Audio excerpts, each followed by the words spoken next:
पूरा यूक्रेन पिछले 1.25 साल से मृत्यु लोक में तब्दील हो गया है। यूक्रेन में कितने सैनिक मरे, रूस के कितने सैनिक मरे और दोनों देशों की सेना की लड़ाई में कितने निहत्थे लोगों की जान गई, इसका कोई हिसाब अभी सामने नहीं आया है। अंदाजा भर लगाया जा रहा है कि यूक्रेन के 2 लाख से ज्यादा और लगभग 50,000 रूसी सैनिक इस जंग में मारे जा चुके हैं। डर इस बात का है कि कहीं ये लड़ाई परमाणु युद्ध या विश्व युद्ध में बदली तो लाखों नहीं करोड़ों लोग मरेंगे। मरने मारने के इस उन्माद के पीछे की इनसाइड स्टोरी देखिए टेली सीरीज का ये episode power game quest for control. 5 March 2014 Crimea, Ukraine. Crimea तब यूक्रेन का हिस्सा था और यूक्रेन के सिर पर नाटो में शामिल होने का भूत सवार था।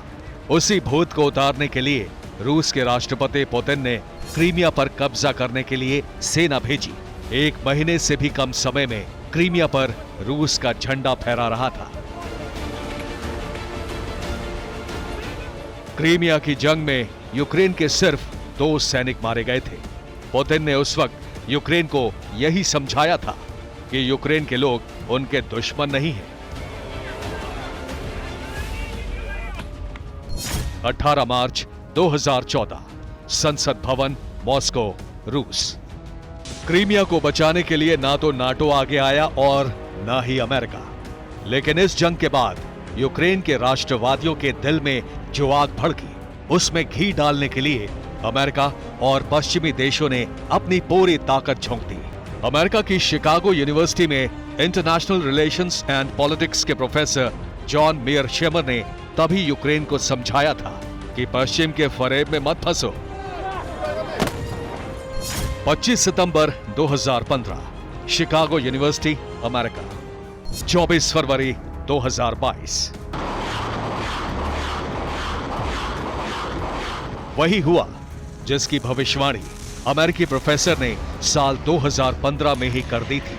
यूक्रेन नाटो का मोहरा बना और रूस ने नाटो को अपनी ताकत दिखाने के लिए यूक्रेन पर कहर बरपाना शुरू कर दिया। यूक्रेन अब खंडहर बन चुका है। यूक्रेन के कब्रिस्तानों में इतने शव दफन हैं जिनकी मौत पर मातम करने वाला भी कोई नहीं। यूक्रेन अब वर्ल्ड ऑर्डर में पावर गेम का ऐसा मैदान बन चुका है जिसमें अमेरिका, यूरोप और रूस के साथ अब चीन भी कूद पड़ा है। जी हां, चीन भी, जो 1 साल तक रूस के समर्थन में खड़ा रहा। और जब यह जंग विश्व युद्ध की ओर बढ़ी तो अब चीन खुद को शांति दूत के तौर पर पेश करने में जुटा है। जानकार मानते हैं कि चीन के राष्ट्रपति शी जिनपिंग यूक्रेन मामले में डबल गेम खेल रहे हैं। अगर उन्होंने युद्ध विराम करा दिया तो यूरोप में चीन के कारोबार का रास्ता फिर से खुल जाएगा।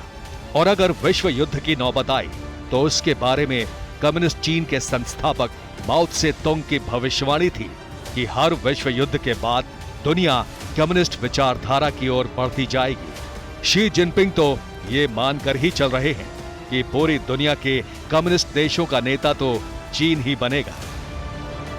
ये चीन का हसीन ख्वाब हो सकता है, लेकिन सच्चाई यही है कि सत्ता में बैठे लोगों के विस्तारवादी सपनों का नतीजा युद्ध ही होता है, जिसमें आम लोगों की बलि चढ़ती है। और इस समय बलि चढ़ रहा है यूक्रेन।